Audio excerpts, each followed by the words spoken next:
Commander Zyxdala's 6 eyes rotated independently as she studied the tactical display, her chitinous fingers drumming against the command console of the Galactic Coalition's flagship. The bridge crew, a mixture of towering Cravaceans, crystalline Vexnari, and the slug-like molluscans, buzzed with barely contained amusement. "Sensors confirm, Commander," reported Lieutenant Velchar, his translator crackling with static. 17 vessels approaching the Kepler border station.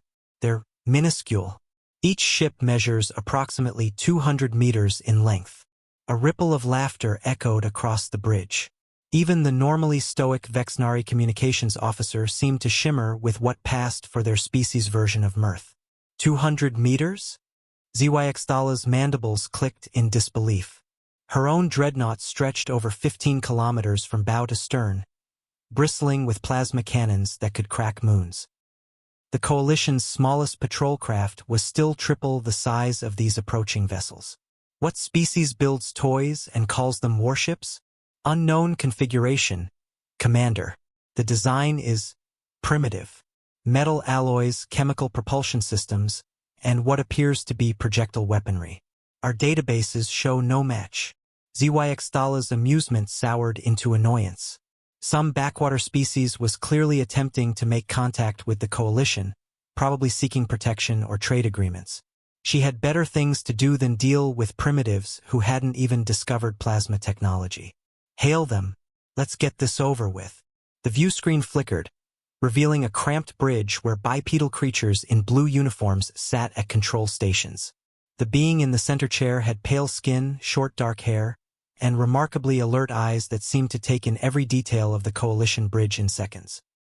"I am Captain Sarah Chan of the United Earth Colonial Navy vessel Defiant," the creature said, its voice steady despite speaking to beings that could crush its entire fleet without effort. "We represent humanity and the Earth Colonial Alliance. We're responding to your incursion into human space." The bridge erupted in genuine laughter now. Zyxdala's voice boomed over the comm system. "Human space? Captain Chun, your entire fleet could fit inside my cargo bay. What makes you think you can challenge the Galactic Coalition?" Captain Chen's expression didn't change. "Size isn't everything, Commander. I suggest you withdraw your forces from our territory. This is your only warning." Zyxdala's amusement turned to outrage. 17 toys threatening a Coalition fleet? You're either remarkably brave or remarkably stupid, human. "We prefer prepared," Chun replied calmly. On the tactical display, the 17 human ships had spread into a formation that made no sense to Coalition tactical doctrine. They weren't clustering for defensive screens or arranging for a mass charge.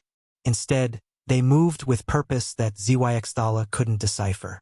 "Commander," Velchar's voice had lost its earlier mirth.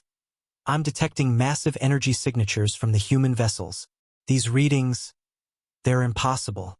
No ship that small should be able to generate."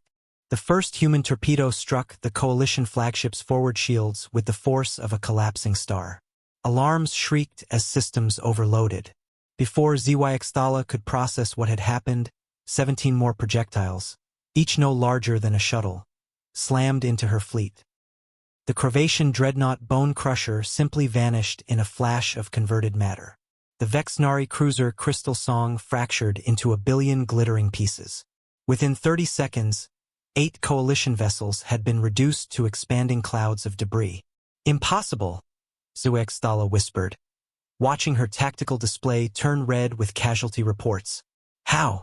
Those ships are too small to carry antimatter warheads of that magnitude." Captain Chen's image remained steady on the view screen. "We told you size isn't everything. Humans have learned to pack considerable punch into small packages. Miniaturized antimatter containment, quantum-compressed warheads, and neural link targeting systems. When you've spent centuries fighting wars on a planet where resources are scarce, you learn efficiency."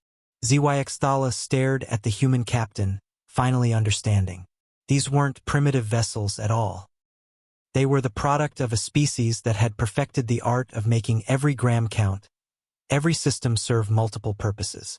Where the Coalition built massive ships as displays of power, humans had built surgical instruments of destruction.